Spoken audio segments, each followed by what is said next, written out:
Mesdames, Messieurs, bonjour, je suis ravie de vous présenter votre journal hebdomadaire dont voici le sommaire. Nous écouterons l'annonce de Monsieur Modarelli.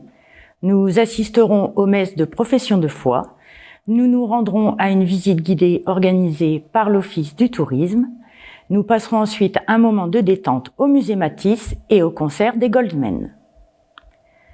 Monsieur Modarelli, adjoint au maire chargé des fêtes, a tenu à nous en dire plus suite à l'annulation des festivités de la Saint-Mathieu. Écoutons-le. Eh bien, bonjour aux amis de Beffrovision, merci de nous recevoir chez vous. Alors, aujourd'hui, ce qui m'amène à vous parler, ou vous expliquer un petit peu la situation de la foire Saint-Mathieu. Nous avons ce matin organisé une dernière réunion de finalisation de notre traditionnelle foire et fête de la Saint-Mathieu. Il s'avère dû aux contraintes sanitaires de dernière minute qui nous sont arrivées le 14, il y avait des contraintes tellement exigeantes, tellement compliquées à mettre en œuvre que, après discussion entre la commission, avec les services de l'État, avec la gendarmerie, la police et divers élus qui étaient présents à cette réunion ce matin, la décision a été prise d'annuler purement et simplement la traditionnelle foire de la Saint-Mathieu.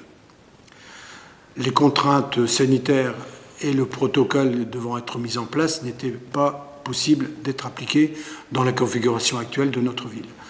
La distanciation, l'espacement, le nombre d'exposants faisait que c'était impossible à respecter. Donc la décision, et M. le maire a souhaité valider par un communiqué de presse cette décision. En parallèle, nous avions également programmé d'autres manifestations qui devaient théoriquement compenser le non-défilé prévu initialement. Il a également mis en suspens il y a déjà quelques temps. Donc le samedi 19, il était prévu un carpodium Chérie FM avec une animation à partir de 20h sur la fête. Ce carpodium ne se fera pas. Il est annulé purement et simplement également dans le cadre du respect des règles sanitaires qui nous sont imposées.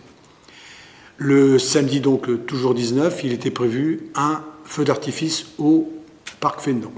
Compte tenu également des contraintes sanitaires nous étant imposées, il nous a semblé pertinent de l'annuler puisqu'on n'avait pas la possibilité d'avoir une jauge suffisante de gens pouvant assister à ce feu d'artifice.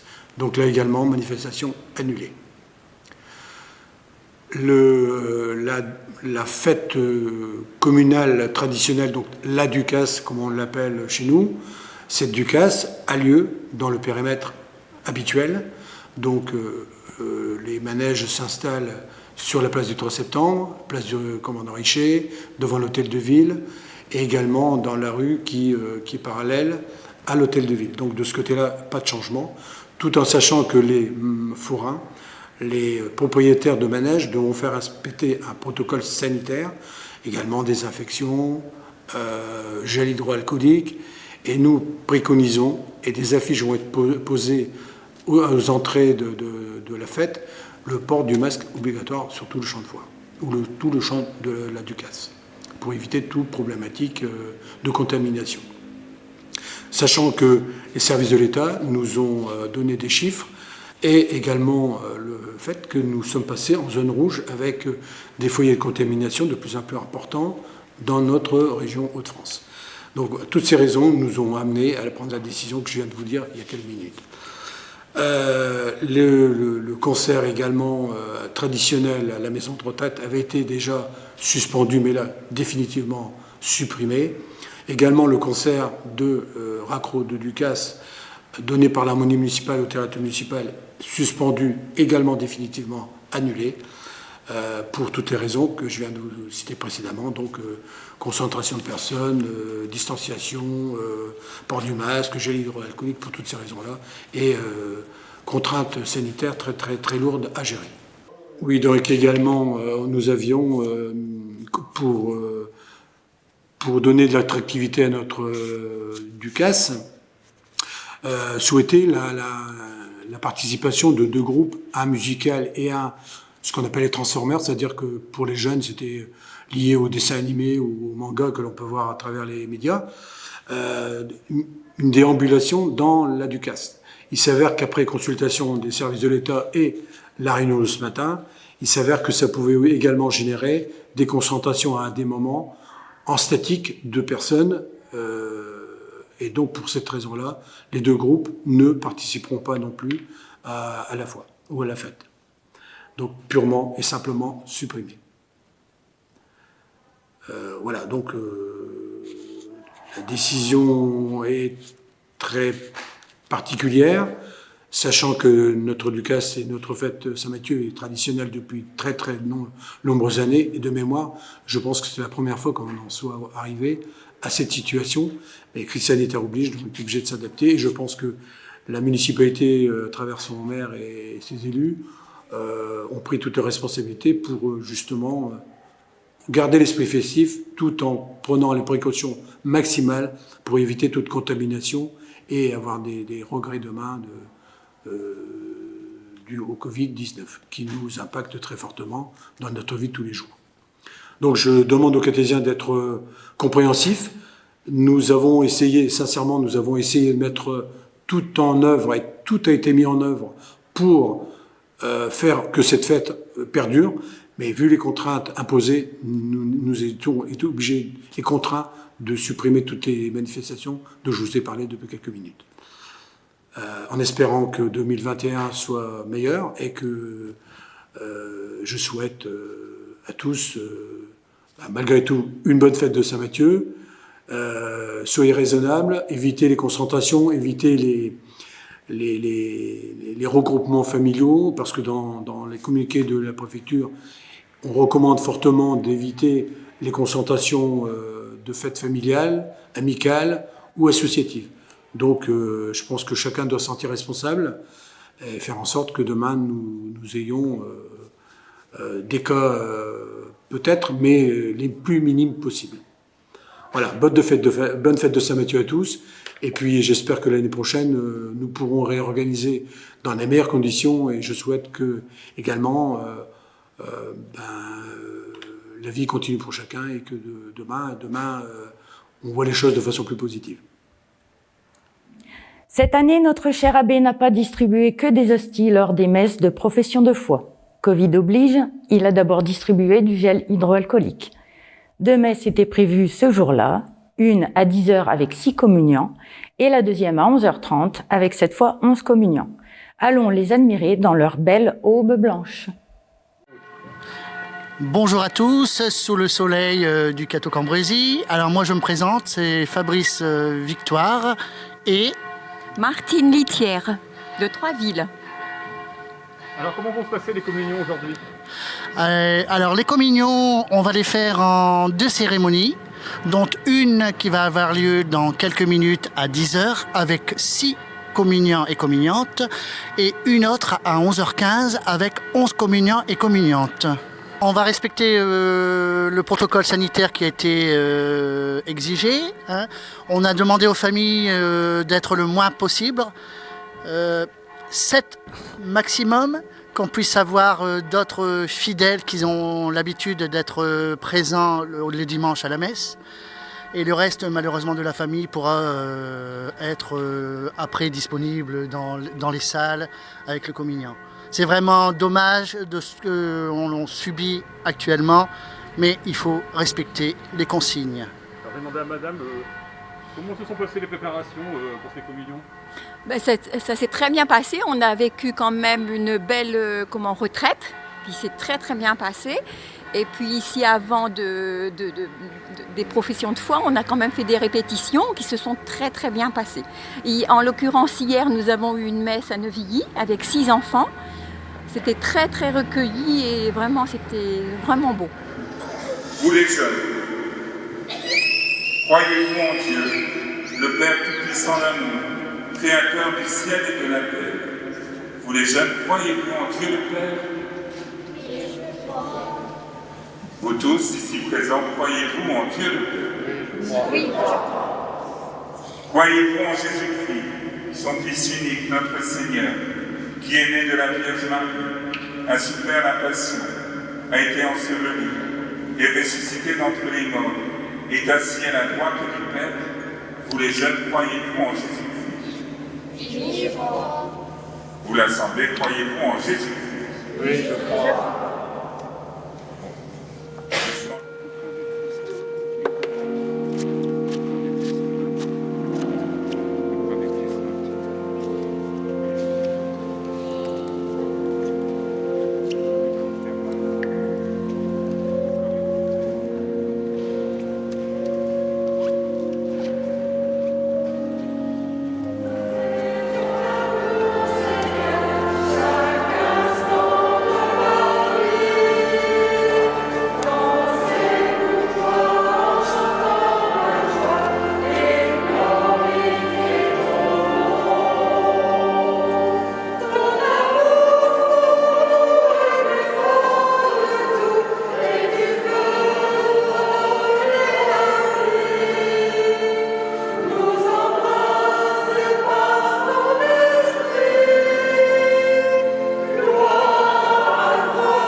Partons maintenant pour suivre la visite guidée organisée par l'Office du tourisme afin de connaître l'histoire extraordinaire des Ukrainiens venus élire domicile dans le monastère de l'Annonciation au Cateau.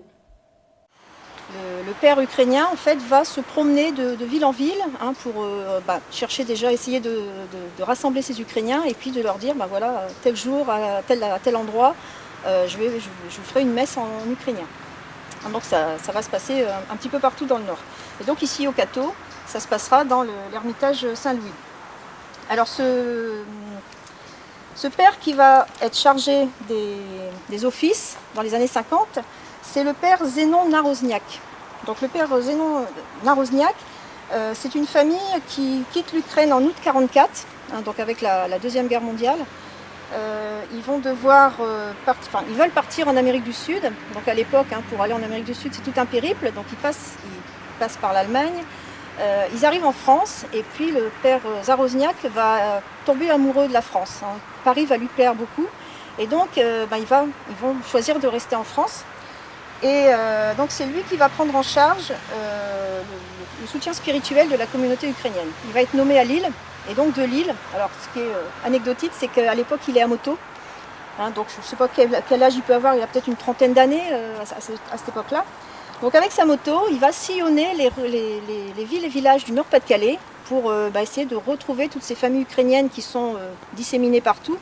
Le plus difficile, ça va être de retrouver ceux qui travaillent dans les fermes, parce que ceux qui travaillent dans les villes se connaissent déjà, puisqu'ils organisent déjà des rencontres politiques. Par contre, ceux qui sont dans les fermes sont plus isolés et sont moins facilement retrouvables, je dirais.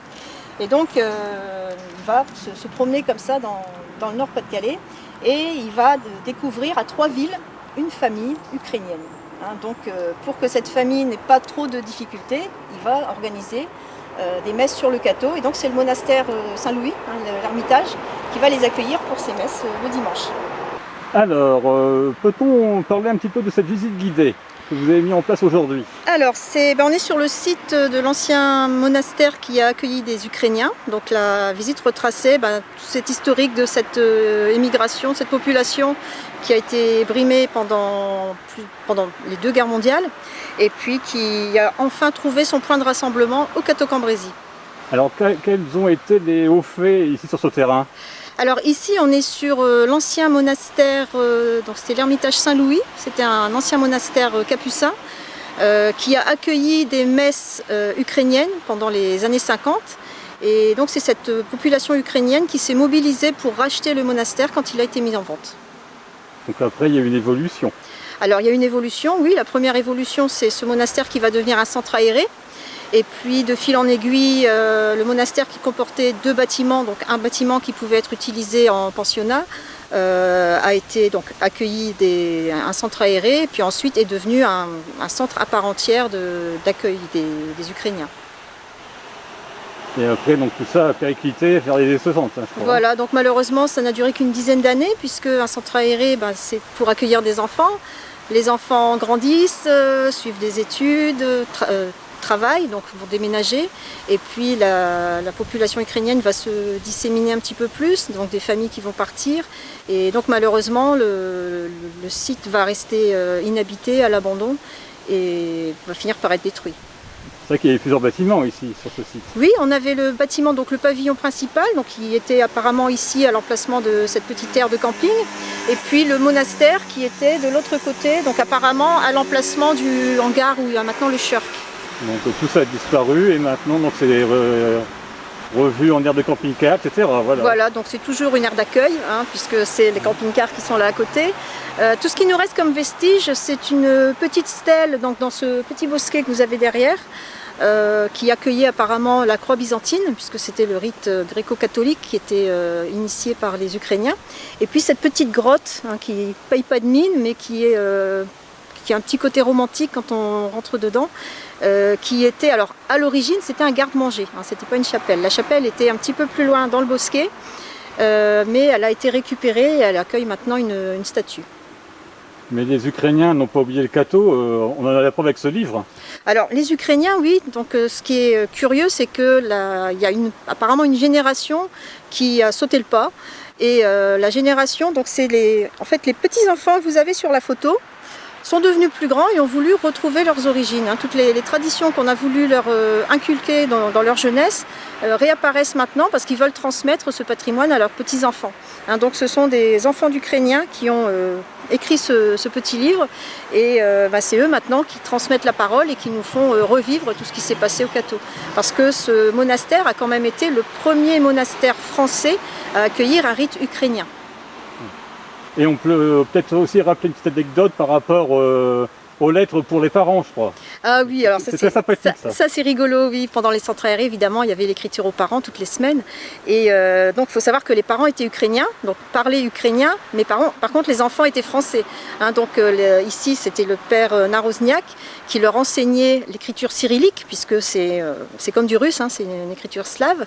Et donc pour apprendre aux enfants le cyrillique, il s'est installé dans la cour avec un chevalet, et puis il écrivait mot pour mot, voilà, chers parents, je passe de très bonnes vacances ici à Leucato-Cambrésis. Et donc pendant 10 ans, tous les parents qui ont envoyé leurs enfants ukrainiens dans ce petit pensionnat ont tous reçu la même lettre. Eh bien, merci beaucoup. Merci. Connaissez-vous le yoga art? Non? Eh bien, le musée Matisse vous propose de découvrir le yoga avec pour professeur Adélaïde au milieu des œuvres monumentales de Patrick Montagnac. 4 séances d'1 heure pour vous détendre, suivies de 30 minutes avec Gaëlle Cordier, médiatrice culturelle. Allez, détendez-vous et soufflez. Bonjour à tous, je m'appelle Adélaïde, je suis professeure de yoga pour Yogi Balance. Donc j'enseigne dans le Cambrésis et j'ai un partenariat ici avec le musée Matisse. Donc c'est toujours avec plaisir qu'on fait des séances de yoga art, c'est-à-dire une partie yoga avec justement toute la partie posture, respiration, concentration, et ensuite une partie art avec l'explication des œuvres. Et les deux mixés, ça permet vraiment de se connecter encore plus à soi, de se connecter à l'œuvre et les deux ensemble. Donc là, cette séance vient de se terminer. Donc on a travaillé avec un espace vraiment magnifique et magique. On a travaillé sur l'ancrage aujourd'hui, les racines, l'arbre aussi, la vie, ce qui se passait. Et ça s'est très bien passé, je pense. Ça a été vraiment un retour aussi à nos souvenirs d'enfance, notre héritage. Les participants, ce qu'ils nous ont dit, ça s'est vraiment bien passé. Ça leur a permis de se reconnecter encore un petit peu plus. Moi, de mon côté, c'est toujours vraiment un réel plaisir de se connecter à quelque chose d'un petit peu plus grand que nous, des œuvres. En tout cas, celles-ci sont vraiment monumentales. Je vous invite vraiment à venir les découvrir. Et du coup, on a encore 4 dates, donc tous les premiers samedis du mois. Donc n'hésitez pas à venir nous rencontrer, venir pratiquer donc le yoga art au musée Matisse. Alors du coup, l'arbre, c'est aussi donc une posture de yoga, mais en effet, c'est aussi donc quelque chose qui inspire beaucoup d'artistes. Donc l'arbre, c'est, en tout cas dans le yoga, c'est une posture d'enracinement, bien sûr, d'ancrage dans le sol, dans l'instant présent, de stabilité également.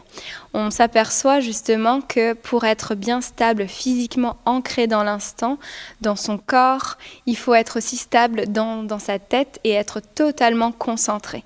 Sans stabilité mentale, le corps justement est un petit peu moins aussi stable. Et donc c'est ce qu'on a travaillé aujourd'hui. On a travaillé au niveau de la posture, au niveau de ses respirations, mais aussi au niveau d'une visualisation, d'essayer de revoir son ancrage de ses racines d'enfance. Et voilà, tout remettre. En tout cas, les arbres, il y a petits arbustes jusqu'à des grands arbres, sont majestueux et nous apprennent vraiment pas mal de choses, avec toutes leurs racines quand même. Il faut prendre conscience que c'est de par leurs racines qu'ils se nourrissent et que par la sève remontent tous les nutriments, tout ce qu'ils ont besoin pour s'épanouir vraiment vers le ciel et bien s'ouvrir pleinement. Et c'est vraiment, donc l'arbre a un très beau message aussi à donner dans sa vie. C'était une séance magique qui nous a emmenés très loin, qui nous a permis aussi de nous enraciner avec donc, le contact avec la terre et avec le ciel, et puis de prendre connaissance de l'artiste qui a une révélation sur le tard, vers la soixantaine, et qui nous emmène là, comme vous le voyez, également avec l'arbre, bien sûr, et là, la Corse, qui est le tableau qui est derrière moi, et qui est vraiment magique aussi. Voilà, donc un émerveillement pendant toute la durée de la séance. Aujourd'hui, non, je ne connaissais pas, je n'avais pas eu l'occasion de venir voir l'exposition temporaire, et ça a été pour moi vraiment une révélation de pouvoir comme ça faire des œuvres suite à un déclic. Et l'arbre, il est vraiment magnifique, il nous transporte très loin, il nous rappelle bien sûr l'arbre de Matisse. Et puis la Corse et le grand tableau noir là qui est derrière vous, c'est autre chose. Mais il faut venir voir parce que c'est un enchantement. Voilà. De par aussi la matière, comme vous pouvez le voir, le tableau de la Corse, là, à partir de ciment et l'acrylique, ça représente quelque chose de très beau. Voilà, tout simplement, le beau. La séance de yoga d'aujourd'hui a été donnée donc par le professeur Adélaïde, professeur de yoga. Et moi, je m'appelle Gaëlle Cordier, je suis médiatrice au musée. Cette année, il a été décidé de faire une séance de yoga d'1 heure tout d'abord, et ensuite d'apporter des commentaires sur les œuvres, l'artiste. C'est-à-dire qu'en fait, le but, c'est aussi de voir si le yoga a une influence sur nos commentaires. C'était un moment très émouvant parce que on termine la séance par de la méditation en faisant remonter des souvenirs de la petite enfance si on peut, et il y a toujours des émotions extrêmement fortes, et faire des commentaires derrière, c'est pas toujours émouvant parce que l'émotion peut en fait submerger et venir vraiment vous mettre à fleur de peau. Alors Patrick Montagnac, c'est un artiste qui est originaire du Sud, il est né en 1964 et c'est un homme qui arrive en fait à la peinture assez tardivement puisque en 2012 en fait il commence à se mettre à la peinture. Il arrive à la peinture suite en fait à un diagnostic médical qui s'avérera erroné, mais il y a donc en fait certainement une cassure, en fait, une réflexion sur sa vie présente, le temps qui lui reste, et va se mettre en fait à travailler avec du ciment, du béton, de l'acrylique. C'est un homme qui a toujours aimé la montagne, dont il est originaire, les cailloux, les ombres portées, les vieilles pierres, et à 16 ans, quand il a son brevet de pilote, il découvre en fait la Terre vue du ciel. Et ça va être un moment, je suppose, extraordinaire, quelque chose qui va lui permettre d'appréhender autrement les grandes cosses de l'Aveyron, de voir les dénivelés, les crevasses, les failles dans la montagne, etc. Et c'est une œuvre qui est vraiment méditative, qui était vraiment adaptée à cette séance de yoga, parce que c'est une œuvre qui parle de permanence, de racines. On était devant un arbre qui résonnait avec l'arbre de Matisse qui est à l'étage, dans la Saltériade. Donc il parle d'enracinement de l'homme, puisque l'arbre et l'homme sont très très proches. On a tous des racines, des souvenirs qui nous construisent, qui nous fragilisent aussi. On parlait donc d'enracinement, de permanence, de résistance aussi au temps. De montagnes, forcément, de fractures, de failles. C'est un peu comme si il nous emmenait en avion et qui nous faisait voir en fait des reliefs vus du haut. Donc c'est une œuvre qui est non seulement méditative, mais qui nous emmène en voyage, un voyage immobile. Mais c'est une œuvre, oui, qui peut apporter beaucoup, beaucoup d'émotions.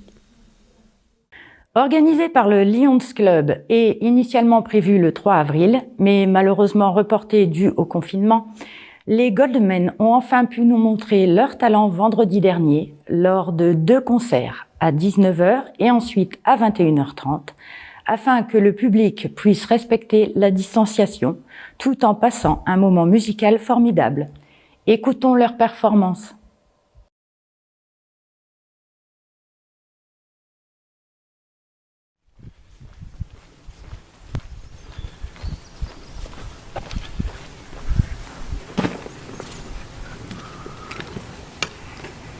Ah, chrono. Bon. Tiens, salut président. Eh, dis-moi, j'ai vu à Last of Us, c'est un de mes copains, c'est le chanteur des Goldmen. Ça serait pas mal si on organisait un concert à Caudry au sein du Lions Club. Je sais pas, qu'est-ce que t'en penses? Oui, Pascal, c'est une bonne idée. Enfin, ça va être du sport, hein. T'acceptes la mission? Ok, j'accepte la mission.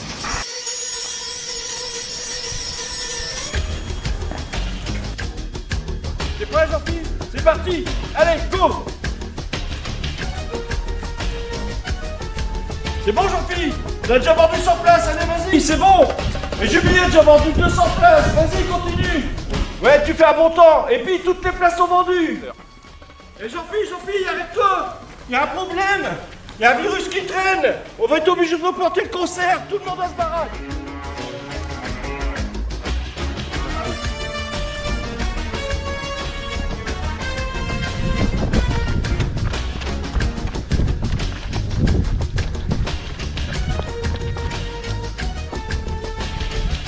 C'est bon, coach, je m'en occupe. J'ai oublié quelque chose.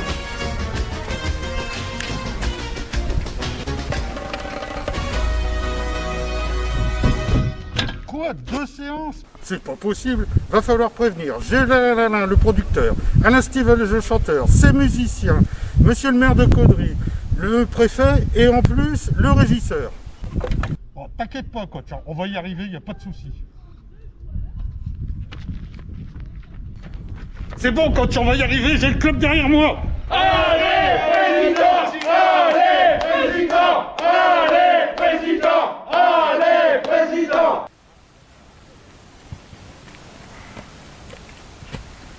Ça y est, on y est arrivé. N'oubliez pas ce soir de garder les masques et de ne pas vous déplacer sans raison impérieuse. Et maintenant, vive les Goldman, place au spectacle, allez la musique!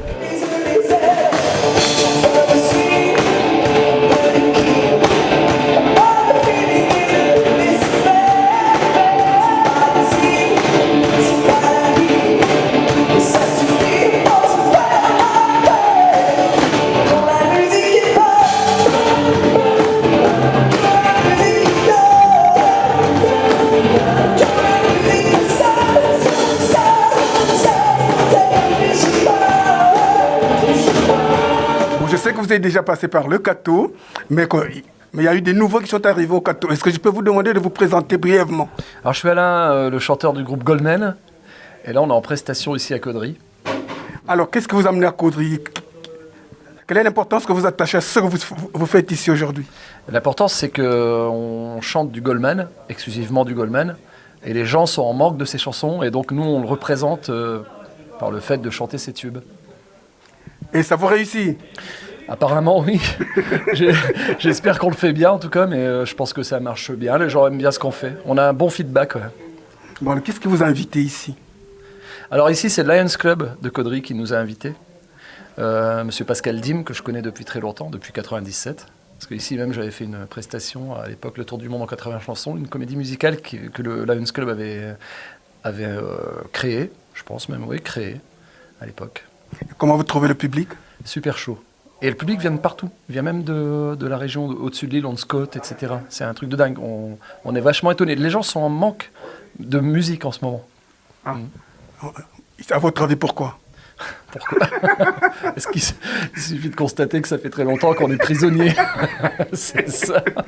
Première interview d'un homme masqué.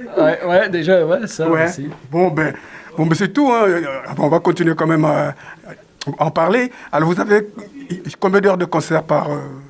D'habitude, on a une 50aine de concerts par an avec des zéniths. On a fait 2 fois l'Olympia, on n'en est pas peu fiers.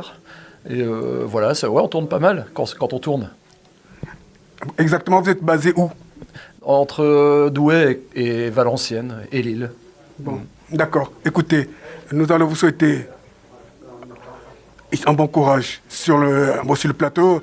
De toute façon, j'ai même pas besoin de vous le souhaiter. Vous l'avez déjà. Bah oui, on est à fond dedans là. On est très content de reprendre la scène. On est dingue. Bon, c'est clair. Voilà. Bon, quel mot vous voulez adresser aux cartésiens qui vont vous regarder? Courage.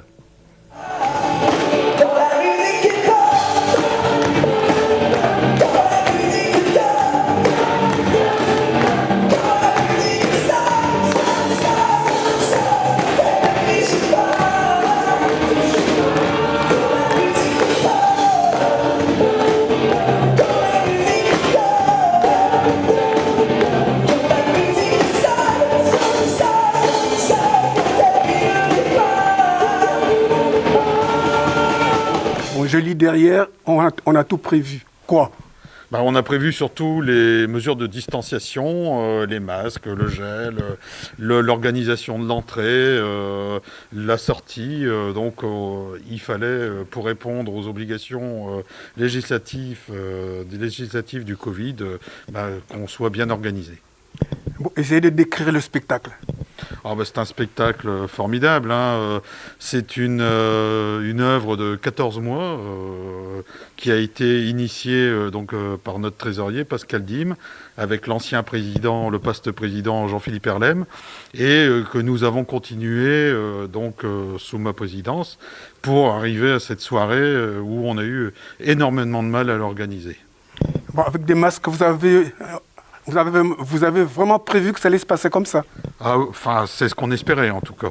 Et on avait un peu peur que les musiciens, les chanteurs aient un petit peu d'appréhension également, parce que c'est la première fois qu'ils se retrouvaient devant un public masqué. Et manifestement, vu l'ambiance ce soir, c'était parfait. Bon, alors on va passer. Alors la cheville ouvrière. Attendez. C'est Pascal. Les chevilles ouvrières. Ça marche toujours par deux, les chevilles, souvent. D'accord, pardon. Comment vous avez fait pour les capter? Comment vous avez fait pour le faire venir ici? Moi, je connaissais Alain Stevez parce qu'en 1997, il avait chanté Caruso à l'occasion du Tour du Monde en 80 chansons, déjà organisé par le Lions Club à Caudry. Et c'est un garçon qui a plusieurs cordes à son arc, qui chante très très bien. Je l'ai toujours suivi. Et ça fait 10 ans qu'il fait la tribute des Goldman, de Jean-Jacques Goldman. Il s'appelle Goldman. Et je l'ai contacté en juillet 2019, donc ça fait déjà 14 mois. J'étais le voir à la kermesse de la bière Maubeuge, où ils ont fait une excellente prestation. Et par contre, je ne connaissais pas le montant de son cachet. Et il a dit, comme vous êtes une association à but caritatif, je peux demander à mon producteur s'il peut vous faire un tarif préférentiel. Ce qui fut fait d'ailleurs. Et franchement, je le remercie. Et en plus, on est extrêmement satisfait parce que je pense que ce sont des vrais professionnels, très très grande qualité, aussi bien le chanteur que le musicien, que l'orchestre, la qualité. Tout était bien, j'ai trouvé, et on a des bonnes retombées parce que les spectateurs sont ravis, ils sont tous contents. Même ceux qui venaient un petit peu avec des pieds de plomb, ils ont trouvé que c'était d'une très très grande qualité. C'est des vrais pros. Et Alain Stevez, le chanteur qui fait Jean-Jacques Goldman, il est vraiment fantastique. Je trouve qu'il a exactement la même texture de voix, et il chante très bien, et il sait également jouer de tous les instruments. Et en plus, c'est un mec super sympa. Voilà.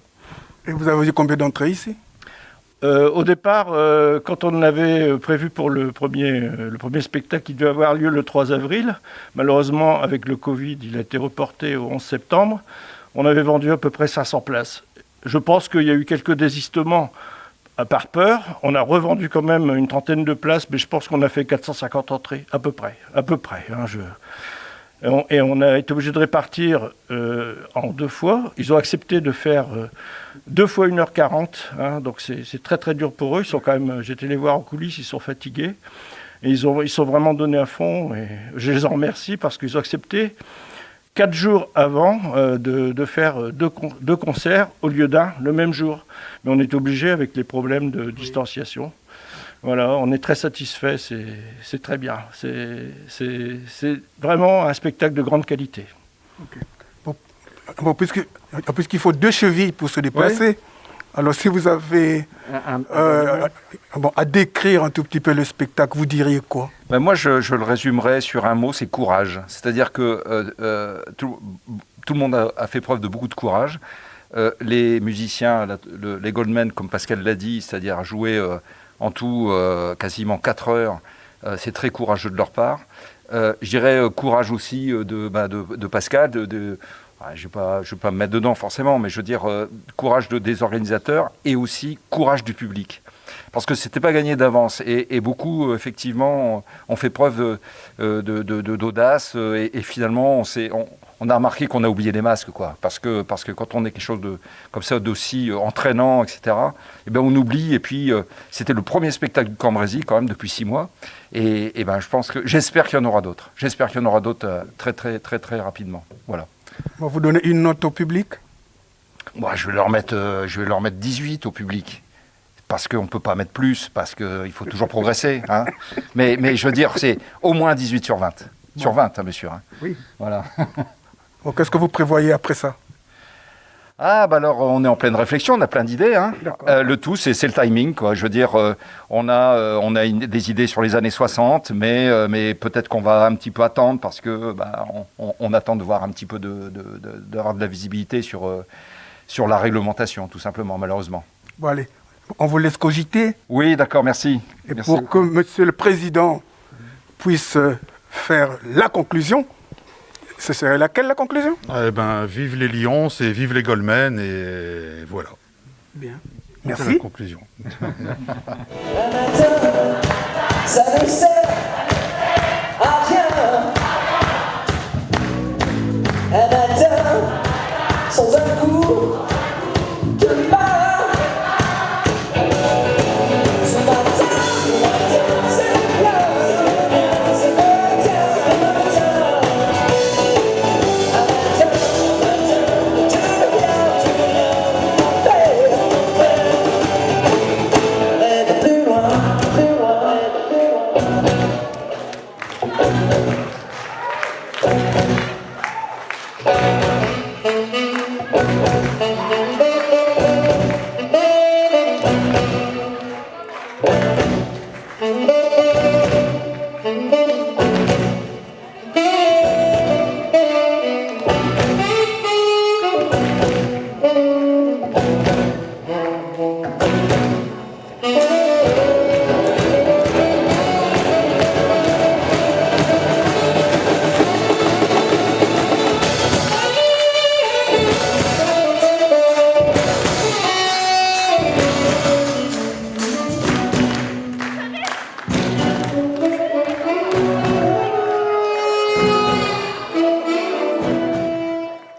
Ce journal est à présent terminé. Je vous remercie de l'avoir suivi et de nous être fidèles. Je laisse la place à notre cher ami André pour sa page sport. Bonne semaine à tous, à bientôt.